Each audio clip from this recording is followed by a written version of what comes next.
Hi, I have three Codas. I have three Codas. There's these two, former test mules with prototype drivetrains. They've had their motors swapped out with different motors mounted to CVTs, because that makes sense. They don't work, they never will again. This one was never registered. This one doesn't even have a VIN. They're just parts cars to me. And this is my third Coda, a miserable, hateful piece of garbage. This was my roadworthy Coda. It's broken a number of times. I fixed it a number of times. And last year, it faulted out again, but this time, I have no idea what the problem is. And the code scanner that I have isn't helping me this time. So it's stuck here. The parking pole is engaged. I don't know how to disengage it. It's stuck here. So while it's technically correct to say I have three Codas, what I really have is three Coda-shaped bricks. By the way, if you're unfamiliar with my history with Codas, or what a Coda is at all, here's a playlist. 2 years ago, I drove to Utah to make a video with Snazzy Labs about his Coda that he bought. Because of me. I'm a terrible influence. I apologize to anyone else who bought a Coda because of me. It's a terrible decision. Quinn genuinely liked his Coda. He used it as his daily driver for several months. But after a while, he got bored of it and stopped driving it. And earlier this year, he decided to get rid of it. When he decided to get rid of it, he asked me if I wanted it, and I said yes. Because I'm stupid. And here it is. What am I doing to myself? Yes, I drove all the way to Utah to get this and paid actual money for it. Can I buy your Coda? I guess so. Good, because it's already on my trailer. Oh. Not a terribly large amount of money, just $3,000, but my other Codas I got for free, so this is infinitely more expensive. Now, you might be asking, why did you go out and buy a fourth version of a car you clearly don't like very much, you moron? Well, first, I don't like your tone, but that is a perfectly reasonable question to ask. Quite simply, I just wanted a Coda that works. My one roadworthy Coda is the least reliable, well, not just car, but thing I've ever owned. I'm sure some of its issues are just because it's a Coda. That's how Codas do. But it has more problems than most Codas because it spent some amount of time as a test mule with a different prototype drivetrain before being converted back to stock with a stock Coda drivetrain. It's been heavily messed with. I wanted a Coda that is, and always has been, stock. A nice factory example of a Coda that just works. Quinn's Coda seemingly fit that bill quite nicely, while cosmetically it's in, let's be honest, terrible shape. It's got hail damage, dents, scratches all over it. It's even rusting in a few places, but mechanically, it has been perfectly reliable. How reliable was it on a scale of 1 to 10? 0 being where my car fits in. Okay. Relative to most Codas, like a 9. Relative to the average car, like a 1.5 maybe. So when you decided to get rid of it, it seemed like the perfect opportunity to get a Coda that just works, one I wouldn't have to futz with all the time. So is it? Look, I'm nothing if not predictable. Of course not. Of course it wasn't reliable. When I got home with it, I had a whole laundry list of issues to sort through, and then more issues that popped up later. Let's go back in time so you can see what I'm talking about. The Coda is unique amongst modern cars for having a gutter rail. Although unlike older cars that had a gutter rail, it's not a piece of the bodywork, it's just a plastic trim piece that's clipped onto the body. And on my new Coda, I could see in my rearview mirror on the way home that the gutter rail on this side and that side had both come off in the front and started flapping in the wind. I've already taken the gutter rails off. Most of the plastic clips that held it in place broke. I have 2 spare parts Codas. Let's see if I can pull the gutter rail off and break a minimum number of clips. Nope, that one broke. That fully broke. Well, most of those broke, which is what I expected. Oh, that one broke immediately. Oh, nope. No. Haha! Got the whole thing and I only broke most of the clips. Some of the plastic clips didn't break, but most of them did. So for the ones that did break, I'm going to be replacing them with body molding tape. Weirdly nervous about this. Don't know why. This isn't going to be very effective as a gutter rail. It's not held on very well. Yeah, that's not even holding. There are significantly more intact clips on this side. In fact, I only felt the need to put body molding tape in one spot. So hopefully this goes better. It doesn't exactly feel like it's fitting tightly, but functionally I don't feel like this is doing much. But the old one was broken and flapping in the breeze, so this is an improvement. This looks less stupid. All right, go. This video is sponsored by No, that's way too low energy. You're going to put the audience to sleep. Sell it. This video is sponsored by Factor. More. This video is sponsored by Factor. Is that good? Nope. That really stunk, but keep going on anyway so I can go home. Continue with the script. Oh, what script? You're kidding. No, they just told me to wing it and they said you'd help me. Well, I hate that, but I guess that's what we're doing. So, what's Factor? Oh, Factor is a meal delivery service that sends... Say it to camera! Factor is a meal delivery service that sends you... More! Factor is a meal delivery service that sends you delicious, ready-to-heat meals straight to your door in a chilled box. Wow. I hope their delivery's better than yours. How do you prepare a Factor meal? You simply pick your meal, slide off the cover, stab the film to vent it, pop it in the microwave for 2 minutes. And just like that, you have a delicious meal ready to go. How did you cook that while you were talking? It doesn't matter. Let's move on. Why do you like Factor? Why should the audience consider getting Factor? With Factor, I don't have to worry about going to the grocery store or dealing with horrible fast food if I don't want to or I don't have time. Factor has many delicious meal options and even delicious add-ons like smoothies. It just does not get better with you, does it? What meal is that? Oh, it's jalapeno cheddar lime chicken. It's freaking amazing. It's got to be one of my favorites. I don't know how they get chicken to come out of a microwave this good. You just talked to me like a normal person. I didn't know you could do it. Why did you deliver the ad like that? Do you want me to try again? Yes! Give the CTA like that. If you want to try Factor for yourself, go to factor75.com and use code AGINGWHEELS50 at checkout for 50% off your first box and 20% off your next month of boxes. And thanks again to Factor for sponsoring this video. There. Is that more like what you're looking for? No!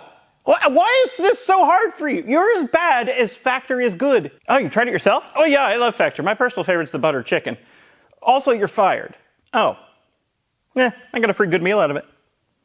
This is a new windshield. When I got home with this Coda, I found there was a giant crack running the entire height of the windshield. So I had this windshield replaced. Where do you find replacement windshields for a Coda? You don't. Luckily, I have 2 parts Codas to pull windshields from. So I called up Safelite and they said, we won't touch it, we've never heard of a Coda. So I called up a different glass shop who were less babies about it, and they came here, pulled the windshield out of this car, and put it in the other one. So this is the cracked windshield. Because this windshield came from one of the prototype Codas, it's got the prototype badging up in the corner of the windshield, A04, which I'm leaving there because it's cool. And lastly, I got some new windshield wipers. Another issue this has is the 12-volt system. Before I picked it up, Quinn said, hey, I don't know what's changed, but it's killing 12-volt batteries now. And indeed, it is killing 12-volt batteries. And after I got it home, I figured out why. I put a freshly charged 12-volt battery in the trunk here, and the car ran for about 10 minutes. Because the DC to DC converter isn't working, so the car will only stay functional as long as the 12-volt battery stays charged, which is about 10 minutes. Which is probably the reason the red fault light is on the dash, but the car will still go into drive, which I've never seen a Coda do. But anyway, let's pull out the code scanner and see what it says. Pop in a freshly charged lawnmower battery in here. To avoid killing an expensive battery, Quinn just put this lawnmower battery in here. There's multiple codes on every single module, except for the DC to DC. What? If the DC-DC is working, this should read a voltage higher than 12. And it is not 12.2. The Dick, which is a stupid name, I'm never saying that again, lives back here under the trunk, under this piece of foam that says danger, high voltage. This is the DC to DC converter right on top here. Here's another DC to DC converter. This one I pulled out of my parts Coda over a year ago for a project I didn't end up using it for.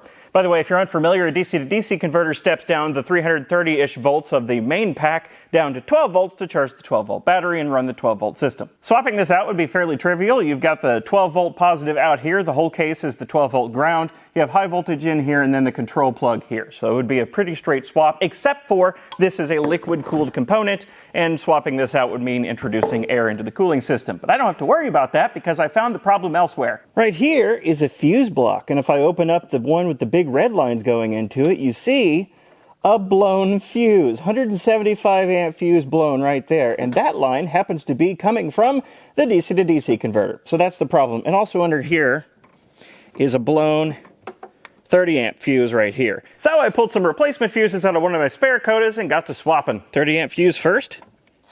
In with the new 30 amp fuse. Now for the 175 amp fuse. And in with the new 175 amp fuse. And lastly, the regular 30 amp automotive fuse over here on this side thing. that was probably the reason the head unit wasn't working. And there's no red fault light now. Now, do we have proper voltage back here? 14.2, yes we do. The DC to DC converter is hooked up and working. Lastly, do the head unit turn on? I won't be upset if it doesn't. I'm glad I said that because it looks like it's not going to turn on. Hello? Fine. Why did that 175 amp fuse explode in the first place? I have no idea. I just hope it doesn't happen again. It's a new day! Despite fixing the DC to DC converter, the 12-volt battery died overnight. This car's stupid and I hate it. Of course, a dead 12-volt battery and a stinking Coda means I have to crawl in the trunk from the passenger seat and pop it manually from the inside. Stupid car. 5 volts. Yeah, I think it's dead. So I investigated the phantom drain and it was my fault? Sort of. See, I've been leaving this car in neutral rather than park to avoid a situation like with my other Coda where it's faulted out with the parking pole engaged. I have no way to disengage it, so it's stuck in place. So I've been leaving this car in neutral. And I noticed the neutral light is always on, even with the car off. So I investigated to see if there was any drain from the battery with the car off in neutral, and there was almost 2 amps of drain coming out of the battery. So I turned the car on, put it in park, turned it off, and that reduced the drain to only 0.3 amps, which is still high, but after about 5 minutes letting the car sit, the drain dropped to just 17 milliamps, which is totally normal. So I guess I won't be leaving the car in neutral anymore to avoid killing the battery. Why is it like this? In other news, I took it for a safety inspection yesterday. It passed and I got plates for it. But on the way to the safety inspection, a new problem popped up and it died on me. One of the most recent things Quinn did with this car was fix the overheating issue it was having by topping up and bleeding the cooling system. So that was all sorted. So naturally, the new problem that I uncovered on the way to the safety inspection is that it overheats. In fact, it overheated so much that it pulled power all the way and then faulted out. It stranded me. But I wasn't fazed. I laughed, called the car stupid multiple times, and then unplugged the 12-volt battery. For about 30 seconds, plugged it back in, and everything was fine. For about 500 feet, then it started overheating again. So I nursed it into a parking lot to investigate things further and found out, would you look at that? Ain't no coolant in there. The cooling system was not empty, but it was very low. So I walked to a nearby store to get some coolant, put in like half a gallon, and then it started leaking immediately. So I can make it to the safety inspection, but is leaking already. Nevertheless, I continued on to the safety inspection and it passed with flying colors, despite actively leaking coolant. But here's the confusing thing. On the way back home from the safety inspection, I expected to have more coolant-related issues. I only chose roads with wide shoulders in case I needed to pull over and stop and let it cool down. I had no issues. And what's more confusing, it stopped leaking coolant. I just topped it up, it's not leaking a drop. What? I refuse to believe that the coolant problem is magically fixed. I mean, the coolant was missing after it had been filled up, and after I filled it up, it was leaking out. So I'm going to go take it on the highway back and forth until it either overheats or the battery runs out. Take your bets on which will happen first. So I just got on the highway, and the low coolant light has not come on, but the lightning bolt on the state of charge indicator has come on, which reduces power. I really don't know what the lightning bolt indicator indicates. I finally looked up what the lightning bolt indicates in the Coda owner's manual, and here's what it has to say. The low charge indicator illuminates yellow when the remaining charge in the high voltage battery reaches approximately 10%. What? It came on at 90% and stayed on the whole drive. Also, the speedometer doesn't work, so I'm using my phone down there and a GPS speedometer. Great car this, and the steering wheel isn't straight. An exciting event has happened. The coolant light came on at about 43-ish%. I guess this means it has indeed not miraculously fixed itself. Oh, the coolant light went off. What? I should have stopped the test there. The coolant light never came back on, but about 10 miles later, I found the bottom of the battery. No, I should have stopped at 30%. Car? No! I'm not close to home now. Crap. All right, we're gonna keep going. We're gonna keep going. Keep going. It doesn't want to keep going. It is slowing down. Foot to the floor. It is slowing down. Okay. This is crap. Hazards on. Uh-oh. Oh, the ready light just went out. It's dead. Fun! Love that. This is where it died. And for some reason, I thought it would be a good idea to walk home to get my trailer. It's several miles. And it's like 95 degrees outside and 80% humidity. That was far too far to walk in this heat. Oh my God, it's like 1,000,000 degrees in this pickup. Good God. After I was done melting, I went to rescue the Coda. It thankfully had just enough juice left to get itself onto the trailer, and then I brought it home. I'm not tired, you're tired. So what did we learn? Well, I'm not going to trust it below 30% because it died at an indicated 23% state of charge. Either it has a weak cell in the battery pack, or the battery pack is 12 years old at this point, so it could just be degraded. And I guess the cooling system miraculously fixed itself. It didn't leak a drop of coolant for the whole drive and after I came back, and the coolant light came on once for all of 10 seconds for that whole drive. I don't like that.